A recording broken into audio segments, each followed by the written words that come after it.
Hi, David here with Independence Live. We are back on the subject of the Lockerbie bombing, and this evening we're joined by Dr. Morag Kerr, who is a clinical pathologist who also does forensic work and has recently published the book Lockerbie Adequately Explained by Stupidity. Morag, how are you? Oh, I'm fine, thanks. I should make it clear for the viewers I'm a veterinary clinical pathologist, so don't come to me and ask me how to diagnose your cold. Okay. But you've done a very in-depth analysis of the lead up to the actual explosion that killed 270 people, and your conclusion is that it couldn't possibly have been Mr. McGrahy on the basis that the bomb, according to your analysis, was loaded onto the aircraft at London Heathrow Airport and not at is it Luhu Airport in Malta? Is the pronunciation? It's apparently pronounced Lua. Lua Airport in Malta is where the judges decreed the bomb had been placed, and it had travelled from there to Frankfurt to London Heathrow, and at that point was then put onto Pan Am 103 and exploded over Lockerbie in Scotland. But it seems that, according to your research, you don't believe that the police have done, or the justice system have done their job properly in all of this, and that they've failed to locate the correct crime scene. Well, yes. Okay. I mean, sorry, on you go. No, I'm just going to introduce that. I mean, so this is a new angle on things, and you believe that the scene of the crime was not correctly identified by the police. The scene of the crime was, in fact, London Heathrow Airport. Well, yes. I mean, the plane that crashed, made of the seas, the jumbo jet, was the transatlantic leg, and that flight actually was loaded from empty at Heathrow. So whatever actually happened, the bomb was loaded into the aircraft at Heathrow. The only question was, how did it get into the luggage container? You see, that flight had 8 luggage containers on it. 7 of them had the luggage from the passengers that went through the check-in at Heathrow, but the other one had luggage from passengers that transferred on from other flights. And it was pretty early on, the first few days of the inquiry, they discovered, first of all, the bits of blast damaged luggage container, and then they found which one it was. And it was identified as the one that had contained the luggage from the other flights, not any of the Heathrow check-in luggage. And at that point, it may have been believed that all the luggage that was in there came from the feeder flight from Frankfurt, because that flight had a feeder flight with the same flight number that came over from Frankfurt, and passengers, about 49 passengers, actually transferred straight over to the transatlantic leg, and maybe about 65 pieces of luggage, I think. And that was the container that the explosion happened in. Okay. It was probably about 10 days, a fortnight after the crash. I'm not sure exactly when it was discovered by the inquiry that that container actually had a few suitcases already in it before the Frankfurt luggage was added on top. So at that point, obviously, you don't know for sure whether the bomb was in one of the ones that came from Frankfurt, which was most of it, or one of the few that came from Heathrow. Can we show you what those containers actually look like? It's the first diagram that I showed you. Okay. Is that going to work? Okay, we'll just give Kevin a moment. You'll bring the image up. Okay. I just think it's always helpful if people can see what those containers look like. And the left-hand picture is an empty one, and the right-hand one is one that's loaded with suitcases. And you can see it just about takes 2 cases side by side. Yeah. And it's got a bit in the corner where they put holdalls and stuff.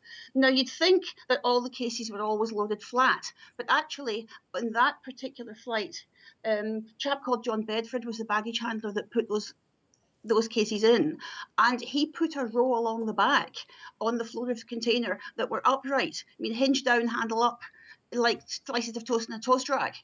And that was all along the back. And he said that he put those there, and they were all things that came in from other flights coming into Heathrow. Again, no check-in luggage. And he put them there before about 4:15, and things were a bit quiet, so he went off for a break. And when he went off for the break, there was only the row across the back. When he came back from the break, maybe you could take that picture away now. We can get another one up shortly. When he came back from his break, there were 2 more suitcases lying flat at the front of the container, which meant that the whole of the floor of the container was covered. And he hadn't put them there. So he said he wasn't worried about it because one of the X-ray operators had told him that they'd come in while he was away and he'd just X-rayed them and put them there. So that sounds fine. Trouble was that when the police interviewed the X-ray guy, a chap called Solkash Kambodge, he said no, he hadn't put anything in the container, that it wasn't his job, and no, he hadn't put them there at all. So that's never really been resolved. Neither of them ever admitted to remembering putting anything in the container, but there those 2 suitcases were. And Bedford also remembered what the suitcases looked like. He told the police that one of them was a brown Samsonite hardshell, and the other one was kind of similar.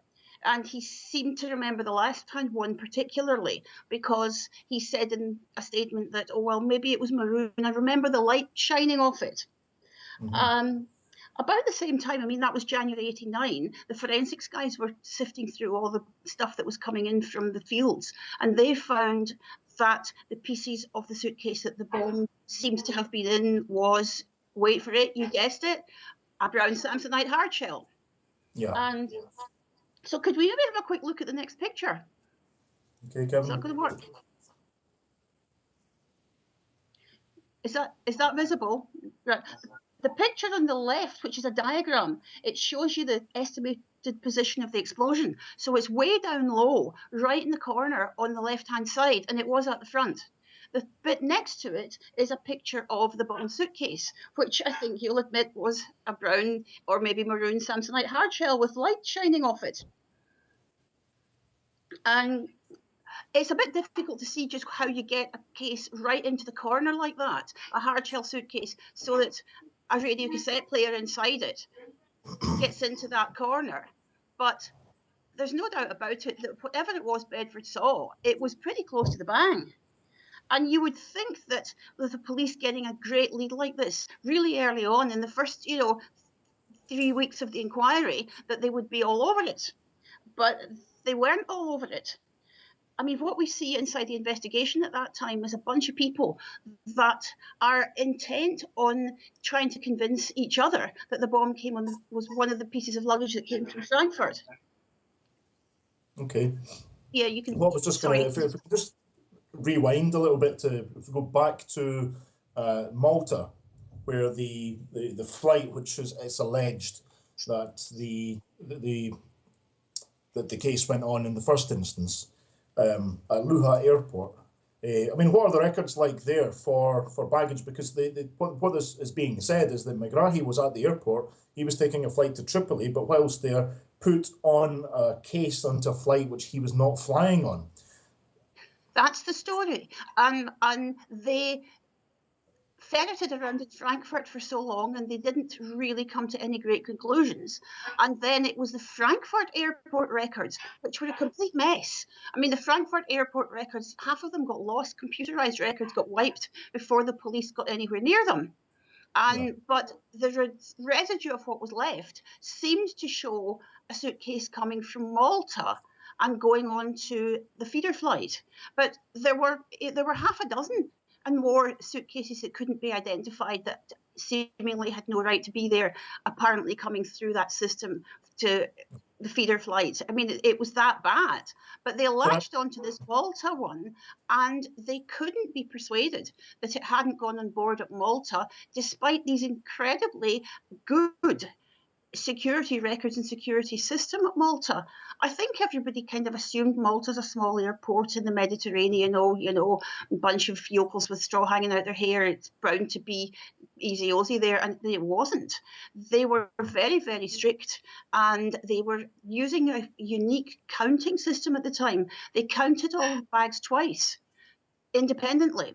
You had to know how many bags were into the computer as being supposed to be on that flight, and then the flight dispatcher had to find that out from the terminal buildings, and at the same time the head baggage loader would count what actually went on, and then they both had to compare numbers, and if it wasn't the same number, the flight didn't go until it was sorted.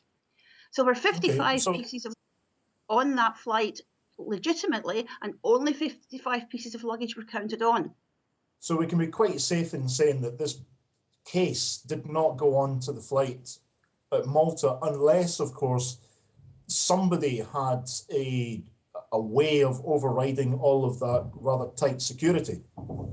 I mean, that's the only possibility. There could have been ways of doing it. Gone on or been slipped on, hoping that no one would notice. Well, no, there could have been ways of doing it, but they would all have shown evidence after the event that they'd been done. I mean, how would the world look if there had been no extra case on that flight at all? Well, exactly as it does look. Even in retrospect, you go over those records, and all of the passengers were all contacted, and they all reported picking up their luggage at their destinations. Nothing was lost, nothing disappeared, nothing was left behind. There is no room for an extra suitcase on that flight. And in the end, the police were left by just saying, oh, well, it must have happened somehow. And somehow or other, the judges bought that because they had identified somebody who was at the airport and managed to fabricate a case around him. Okay, so we've come from the lax Mediterranean into ruthless Germanic efficiency, and we're at Frankfurt Airport. What's happened to all these records? You would think this would be a place where there wouldn't be any question mark whatsoever about exactly what was coming in and out. So this is a system. The Germans are very good at these things. Why were these records in such a mess? Why were we only getting partial information? Well, they had a big computer system that was recording all the bags that were going through their automated system. And the records, because in those days the computers didn't have that much memory, the records were only kept for about a week and they were automatically overwritten. And somehow or other, nobody actually thought of taking a backup copy of these before they were overwritten. Mm. Okay, I mean, would that have been standard practice at different airports? Pardon? Would that have been a standard practice at different airports? Well, no, for the Frankfurt system, they had pretty much the first automated baggage computer-controlled system in the world. So it was a unique system, but it would have been much easier to analyze those baggage records if most of them hadn't been lost. But it was still not a perfect baggage tracing system. I mean, it didn't actually say this case came off that flight. It just said this case was coded into the system at a time and a place consistent with it having come off that flight. It wasn't like today when barcoding is following every little handbag around the world. Mm-hmm. Okay, so I mean, suggestions of tampering with evidence, maybe that's not necessarily the case then. Well, I don't know whether evidence was tampered with or not. I'm looking at the evidence that is agreed by the police and by the Crown as having been picked up on the ground. And I see that evidence pointing absolutely categorically to that suitcase that Bedford saw being the bomb, and not anything that came off the feeder flight. Okay. Now, this was presented at the trial in Camp Zeist, that the bomb was seemed to have been, the case was loaded at London Heathrow Airport. But I mean, how did the judges react to this? I mean, well, it was taken as a given that it came from from these previous destinations, but this was presented at the Camp Zeist trial. Well, the Camp Zeist trial was the first time that us ordinary punters got to find out about the suitcase that Bedford saw, because although Lockerbie had been in the news for 10 years before then, the Bedford suitcase had been completely sidelined and overlooked. It was never really mentioned. But at the trial, the defence did pick up on it quite heavily. And the problem was that the amount of evidence that was presented by the prosecution was only a fraction of what was actually available. It's as if you've got a full data set of evidence, but they only decided to present the very bare minimum. And in the end, they fudged it so much that the judges more or less said, well, that suitcase Bedford saw, well, it could have been the bomb, but you haven't proved it was the bomb. So we'll just say it wasn't the bomb, and we'll just go with the idea that it came from Malta all along. Okay, because that was just what I was wanting to know, is that the maroon Samsonite case is of unknown origin, and there's no this was what it came from anywhere. This was what was fudged. Sorry, you're kind of breaking up on me. I keep thinking you've stopped when you haven't. This was what was fudged at the trial, because there was a certain number of passengers flew into Heathrow on other flights. And of course, that was all recorded, and exactly what luggage they had with them was all recorded in the system. And their incoming flights knew exactly what luggage that they had, because it was all booked to be transferred. They didn't pick this up and transfer it themselves. And we know, in fact, that only 11 suitcases were put on that flight from incoming flights at Heathrow. But better still, there was a policeman called Derek Henderson who did a very elegant and careful analysis of all the suitcases that were found that might have been in that container. And he proved quite conclusively that there were only 6 cases put in the container by Bedford. So we know exactly which 6 cases they were, and we know that they were all found on the ground at Lockerbie, so those are definite. And yet, at the end of January 1989, Bedford and a couple of other baggage handlers that saw that container with those cases in it were all asked to load the container to resemble as closely as possible a container, what they remember seeing with that luggage in it. And they all put 5 cases along the back and 2 at the front at 7. And they all agreed that you couldn't make the row at the back look full with only 4 cases, and everybody agreed it was full. There wasn't really room for another case in the back unless you really squidged them up. And so 3 people all agreed, and it seems geometrically impossible to create the arrangement that with only 6 cases. You need 7 cases to do it. And when they were just given free rein to load one, as you remember, they all put 7 cases in. So 6 cases, we know what they were, but there were 7 cases in there. Now it gets better. You can find these 6 cases on the ground at Lockerbie, and we know what they looked like. And because of the pattern of damage on them, we can actually tell how they were sitting in the container. Now let me just, we've got a wee diagram of that. Okay. Yeah, it's number 3. Can you show us number 3?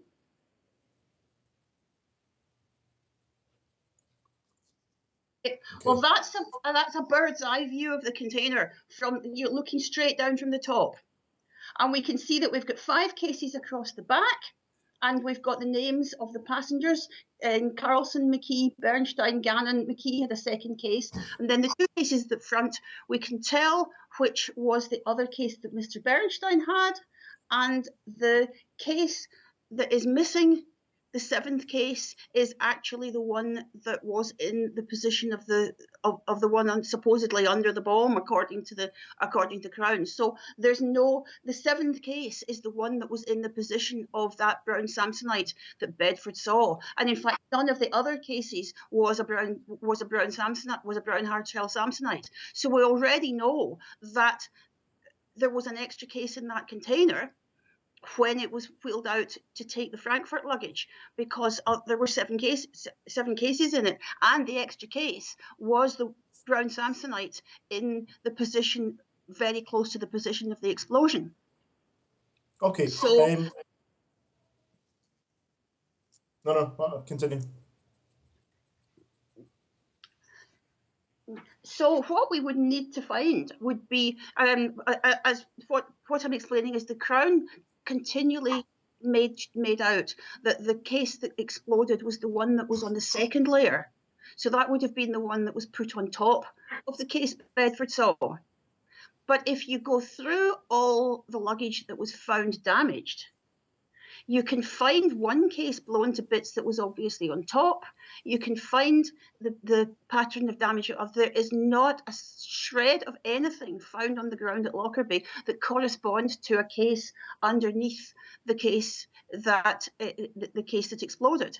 The only damaged brown hard shell Samsonite that was found on the ground at Lockerbie was the one with the bomb in it. Okay. So you see where we're going with this? Yes, I do.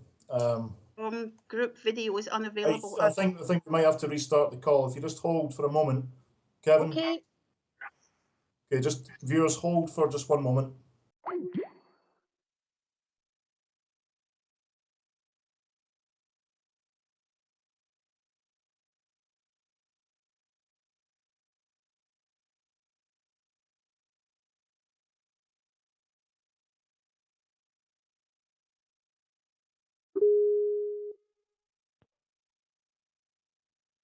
Okay.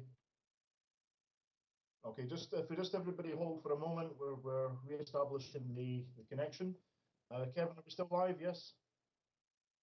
That's fine, no problem. Okay, so Morag, I'm just going to ask you now about the sorry, it was a circuit board. I was going to say the microchip. It's a circuit board. A video was made of that the bomb was set by a digital timer, but the logistics of this is just it's not practical to think in those terms. But secondly, can you just tell us why we believe that it's a barometric timer? Well, the flight exploded at 38 minutes after the wheels left the tarmac.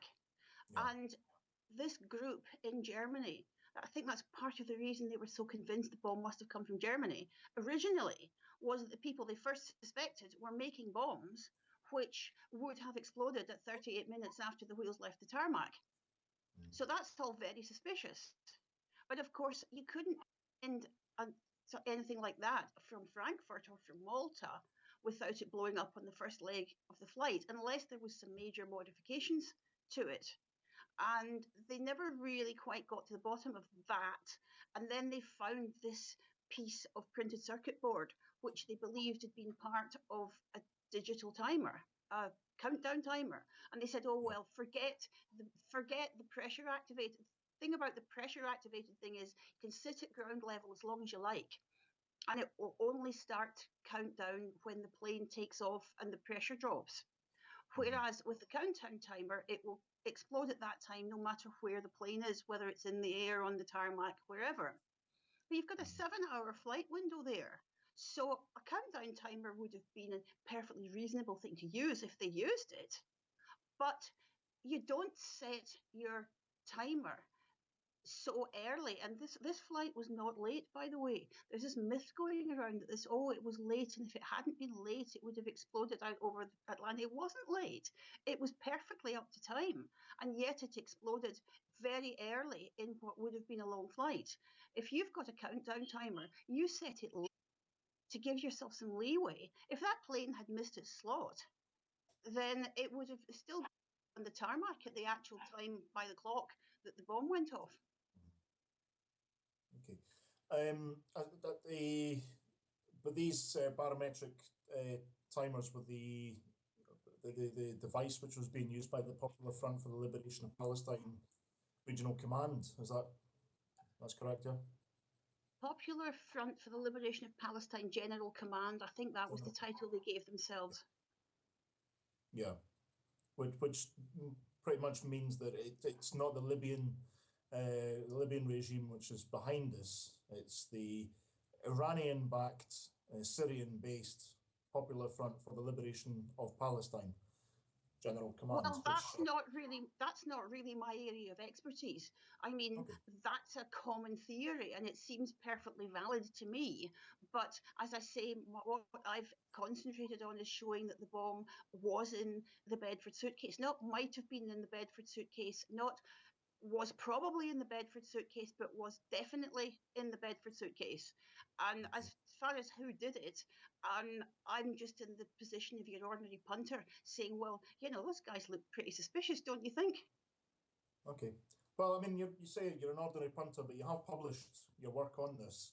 And there is an ongoing inquiry. I mean, what's your involvement with the ongoing inquiry into what happened at Lockerbie? Are you Well, presenting your evidence? having figured all this out, I mean, it's not just me, but there are other people have looked at other areas of it.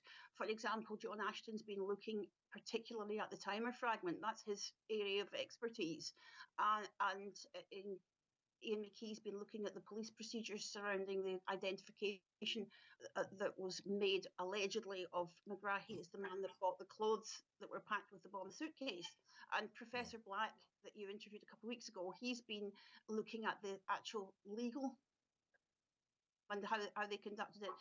Identified a number of areas where we think there's very good reason to suspect that criminal offences were committed in the course of the original investigation and the trial. So 2 years ago, we reported this to the police to ask them to investigate, and they are investigating it, and and they'll probably report later on this year. This is quite aside from the second appeal, which was only applied for. Excuse me, but sorry, cat's trying to dig a hole in the door. The second appeal was applied for last year, and that's obviously something that can only be done by relatives of McGrahy and hopefully relatives of the people who died. But people who are just looking at it and see evidence of possible criminal wrongdoing are at liberty, in fact obliged really as responsible citizens, to bring this to the attention of the police. So that's what we did, and to their credit, the police are looking at it quite seriously. Okay. I mean, there has been a call from a victim's families group that there shouldn't be any investigations into this. The matter should be put to rest. I mean, how do you feel about that? I mean, are you in conflict at all with Well, the victim families? I don't know these people really. I'm interested in the truth. If people have got a reason why they're not interested in the truth, then I think that's for them to explain. I've certainly never had anybody challenge the analysis of the luggage that I got partway through there with you. I've said to a number of people, look, how am I wrong? If you explain to me how I've made a mistake with this, how it's still possible that suitcase Bedford saw wasn't the bomb, I'm very happy to listen to you and have my mistake explained. Absolute silence. Either they refuse to read the book or they hand wave it away. Oh, Bedford's evidence was looked at the trial. There's nothing to see there. Nobody will look at it seriously.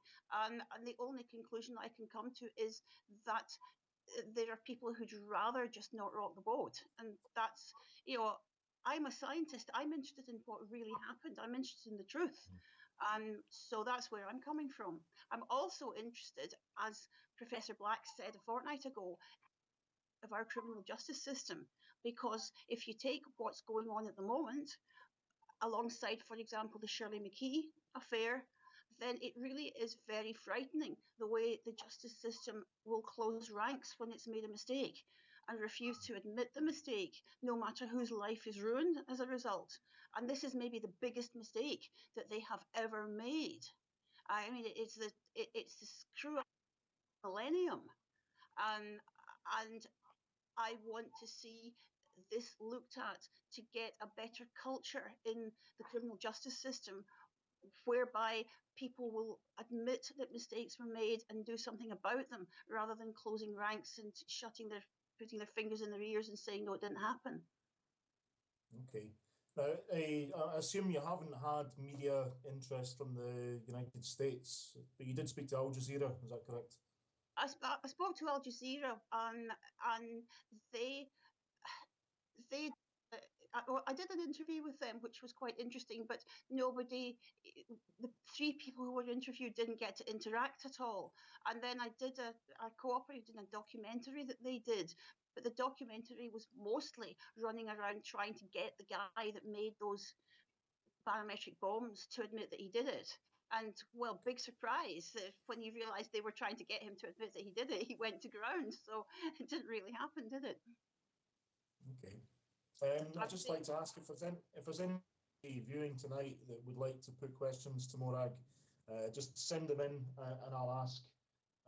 We spoke to Robert, speaking to yourself. I've spoken to 1 or 2 other people offline about this, and there seems to be there is a growing, rather credible pack of those who are with properly. Are you confident that we're going to get to the bottom of this? It's not the evidence that's the problem, really. It's the attitude of the obstruction of those in the criminal justice system. Well, I can't really tell. All we can do is our best, and if there's any justice in Scotland, we will get to the bottom of it, and I think that's what's yet to be discovered. Could I show you, before you go on? Could I show you the last picture there, so that you can see what I was talking about? The 7th one. Is that possible, Kevin? Okay. Right. This is a diagram that shows the position that the actual exploding suitcase was in. So you see, it's the position that Bedford's suitcase was in, but it's somehow been pushed slightly into the angle, which is what made it quite difficult to figure out just how the case had got into that position. And also, the bomb was packed down one side of it to get it right into the corner, which again suggests that somebody actually who knew whereabouts that bomb was in the suitcase put it in the container. But if you look at the evidence from the 2 suitcases behind, you can see that the damage to the 2 suitcases behind, once you've identified which ones these are absolutely incompatible with there having been a bomb underneath underneath the suitcase that exploded. If that suitcase had been there, the bottoms could not have been damaged like that. And that is what the forensics guys failed to figure out. They failed to put together the jigsaw of how the suitcases were arranged in that container. And if you do that, you see that there was no suitcase underneath the bomb suitcase. And you also, from their own diagram, you see that although they were wittering on about the floor of the container not being damaged enough, the airframe under the container floor has got all the blast damage on it. It's just absolutely inexcusable failure to see what was right in front of them and to analyse the data that they actually had. So this is why I'm not saying, oh, it was all planted or it was all faked. I mean, you don't fake a bunch of evidence that shows conclusively that exactly what you're trying to say didn't happen was what did happen. Anyway, that's my little final diagram. I'm sure that's exactly where the bomb suitcase was. And the guy who was the expert on the cases, January 1989, he was actually compiling the jigsaw diagram of where all the cases were. He left his jobs at Thomas Hayes. Yes, well, he said he pulled all those pieces together. He described them. He drew them. I mean, it's a mine of information. He's assembled all the pieces of the jigsaw beautifully, all sitting there ready to be done. He said in a memo on, I think it was the 16th or the 19th of January, that he was going to put them all together and see where each suitcase had been relative to the centre of the explosion. And then it appears he didn't do it. or if he did do it, we've certainly never seen the results. As a result, we had a situation at the trial where people were contradicting previous assessments of how the luggage had been arranged, and in particular, the Crown tried to get out of the fact that you couldn't find Bedford's suitcase anywhere by trying to make out that the suitcases actually had all been moved when the Frankfurt luggage was added, which all seems a bit weird. I mean, you're a baggage handler, you're in a hurry, it's cold, it's wet, and you've got 10 minutes to do a job that should take 20. Do you start shuffling suitcases? But when we find this man's statements, he's quite clear that he didn't move that suitcase. He's quite clear that the arrangement that Bedford saw at Heathrow was preserved under the Frankfurt luggage that he put on top. So if the suitcase that had the bomb in it had been on the second layer, the case Bedford saw would have been underneath it. There was no case underneath the bomb. There was no other brown Samsonite apart from the one that the bomb was in. And Bedford saw it at Heathrow an hour before the flight from Frankfurt landed. And one does wonder who realised this and yet pressed ahead with the prosecution regardless. I've just got a question in for two questions. One of them is Robert Black. Is Morag's point that if the bomb was not in the Bedford suitcase, that suitcase, unlike any other in the container, simply disappeared without leaving a trace? So that would be if the bomb was not in the Bedford suitcase. Well, yes, there were cases that weren't found, but they were probably intact cases. The point about the explosion was it shredded and broke up the suitcases that were around about it. And the search was very thorough. I mean, the Scottish policemen and the mountain rescue teams did a grand job. We've got multiple pieces of all the other suitcases and holdalls that were in that corner of the container. I mean, we're not short of pieces of the bag that was on top of the bomb, the bags that were behind the bomb, the two holdalls that were nearest it in the angle of the container, the things that were stacked to the right of the bomb. We've got all of these. We've got multiple pieces of all of these. The search was very thorough, and yet we've not got a scrap of anything that might have been underneath. But as I say, if you look at the pattern of damage, there was nothing under the bomb anyway. Okay. Colin, is it? Does one think that the judge Camp Zeist were complicit in McGrahy's unjust conviction? I think you maybe be better to ask Professor Black that, because he knows them more than I do. Okay. I think their opinion of the court, the Zeist judgment, is a masterpiece of circular reasoning. It's a masterpiece of arguing yourself towards the conclusion that you want to come to. Now, people can do that without realizing what they're doing. So I'm not a mind reader. You stand back and say, how could you possibly think that? But then other people will quite genuinely believe that. I think one of the problems, and Bob Black said this before, is that these guys were not jury members. They weren't ordinary members of the public simply looking at this with a common sense approach. They were judges who were able to say, are we allowed to say, can we find this in this direction on these facts? Oh, yes, we can. Oh, then we will. Rather than, is it even faintly likely that this happened? I feel you have to go to some of the best law schools to think up a lot of the dodges that you can see in that piece of circular reasoning. But whether they knew what they were doing or not, that's for a psychiatrist to look at, not me. Yeah, and just in case anybody's not familiar, because it was a long time ago now, really, the Camp Zeist was conducted under Scottish law, but this was an international agreement. There was no jury. There were three High Court judges who acted in the same way as the jury, and they decided upon the evidence to them by the defence. So it's an unusual setup, a different arrangement that we're normally used to. But just in case anybody is not familiar with how that trial was conducted, it was a little. It's unusual. It's unusual for a murder trial. I mean, I think it's the only murder trial there's ever been. It's not unusual for smaller offences.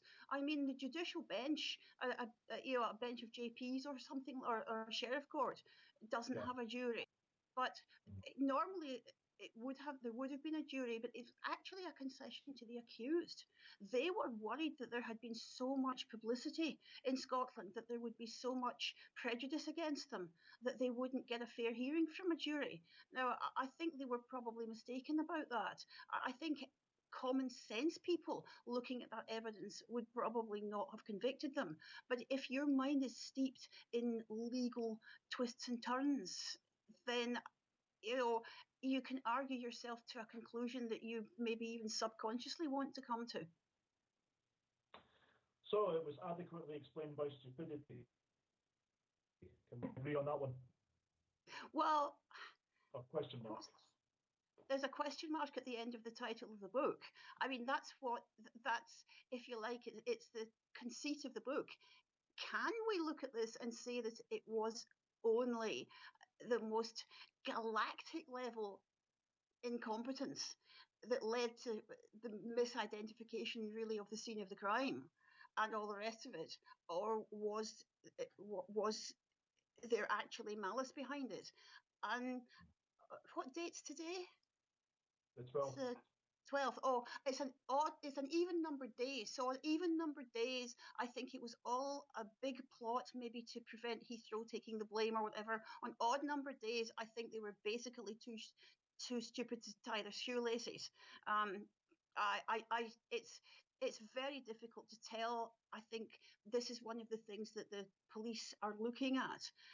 We've said there is evidence that suggests that people may have knowingly committed criminal offences in relation to this, but it's really for the police to decide whether that evidence goes far enough.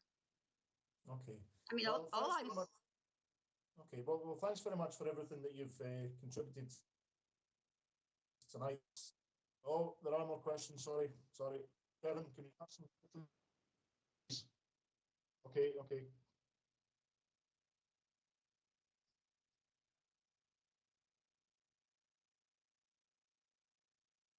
Why did Kenny McCaskill say that the conviction was sound? So you've been asked Kenny McCaskill's, Kenny McCaskill was Justice Secretary when he said that. And it's not the role of the Justice Secretary to second guess the court system. I mean, in my opinion, he went further than he needed to go.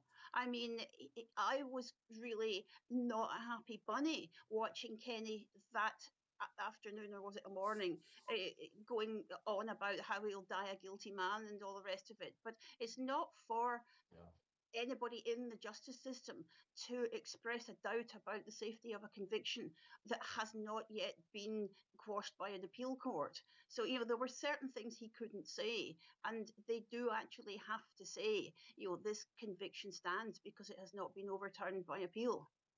I personally got the impression, it's just my own intuition, that Kenny McCaskill did not believe that McGrahy was guilty. I don't know that at all. But of course, you can't in that position say anything. It's just everyone who had to say anything, Alex Salmond or whatever, they had to go with what the official verdict was from the trial. But I felt that they didn't believe that he was guilty. Well, I mean, you can't ignore the findings of the first SCCRC inquiry, which found 6 grounds on which the conviction might have been a miscarriage of justice. Now, I was pretty annoyed when that appeal was withdrawn. That's why I started looking at it in detail, actually, because I felt if the appeal court's not going to tell us what happened, then I want to know for my own satisfaction, what do I think happened? But you can't ignore the fact that those grounds were never fully tested in court because the appeal was withdrawn, and none of them has got anything to do with the scene of the crime or the route of the bomb suitcase. And the first page of the report from the SCCRC first time round was, we've not done anything about the route of the bomb because nobody really challenged it. I think everybody was so bamboozled at that point, they didn't know whether the baggage handler had played keepy-uppy with the suitcases or not. And so what I've shown with the analysis of the suitcases is that the crime happened at Heathrow at a time when McGrahy was verifiably in Tripoli. Now, that's what they call an alibi. Now, previously, they were only trying to say, well, he didn't buy the clothes in the bomb suitcase, which he didn't.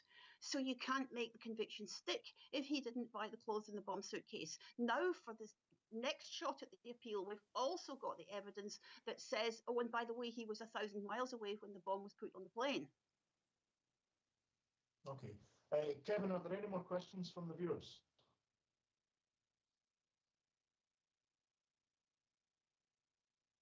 Okay.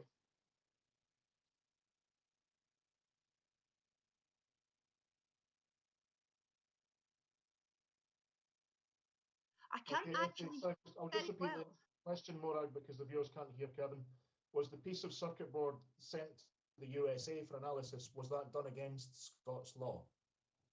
No, I don't think it was. They've been very careful about what they've said about this, that it was system, which it was. It always went accompanied by a Scottish policeman. And I think that's a total red herring, because you only have to look at the photographs to see that that fragment of circuit board is the same object all the way through. It's almost trying to get the conviction quashed on a technicality. If you say, oh, there was a break in the chain of custody of this piece of evidence, therefore we must throw it out, therefore we've got to acquit. You don't need to do that. The chain of custody was probably perfectly all right throughout that time. We've basically got a bunch of old men that don't remember what they did at what particular time and so on, saying contradictory things. And then you've got documentary makers jumping on that. But it went to America, not for analysis, but just for examination.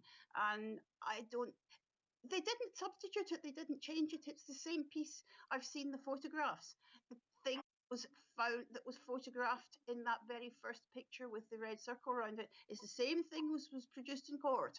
So what they did with it, I don't think that they did anything that you could bring forward and say it was illegitimate, because they always said they had a Scottish policeman with it. And in any case, we don't need technicalities to get this overturned. Get it overturned on fact. Okay. Kevin, anything else?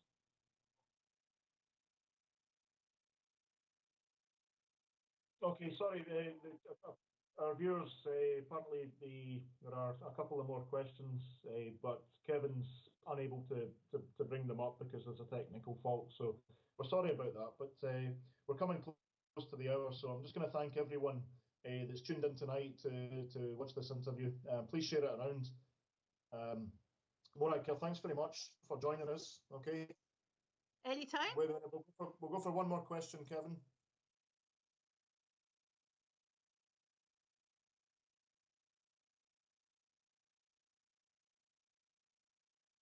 Just repeat the question. You're breaking up. McGrahy said on his deathbed that he had evidence which would clear him. Do we know what that evidence was? I don't even know that he said that. McGrahy was mainly speaking Arabic on his deathbed, and we've had all sorts of translations of that. Okay. I know he hoped that evidence would be found that would clear him, but I don't think he was sitting on heavy evidence that he knew about that would have cleared him. I mean, he had 10 years in a Scottish jail to bring forward any evidence that he had that would have cleared him. Okay. Well, if that's us for tonight, I'm going to thank everyone who's tuned in tonight. Thanks very much for putting your questions to Dr. Morag Kerr. Very much for joining us. It's been valuable having your experience here. Thanks very much to Kevin, who's been on technical support, doing a great job there. It's a difficult job sometimes. So I just want to mention the crowdfunder. At the moment we are crowdfunding, and I think we still need to raise another £1,500. Okay. Please, if you can If you can give a little, if you can give a lot, that would be absolutely fantastic. If you can share the idea, let people know that they can donate money to Independence Live. Go to independencelive.net and find the instructions as to how to donate. What basically we're asking for is to keep us live. This is the kind of material that we bring you. It doesn't exist if we don't get funding. So please let your friends and family know about this. Let them know what we've done. Look in the archive. Look at all the work that we've done that's in the live stream. Look at our YouTube channel. There's well over 300 hours of material that's been produced now that just didn't exist before. But this kind of thing to a wider audience. The National Library of Scotland are archiving our work. Please keep it going. So if you can give a little, give a lot, just get on independencelive.net. Okay, everyone. Thanks very much. Peace.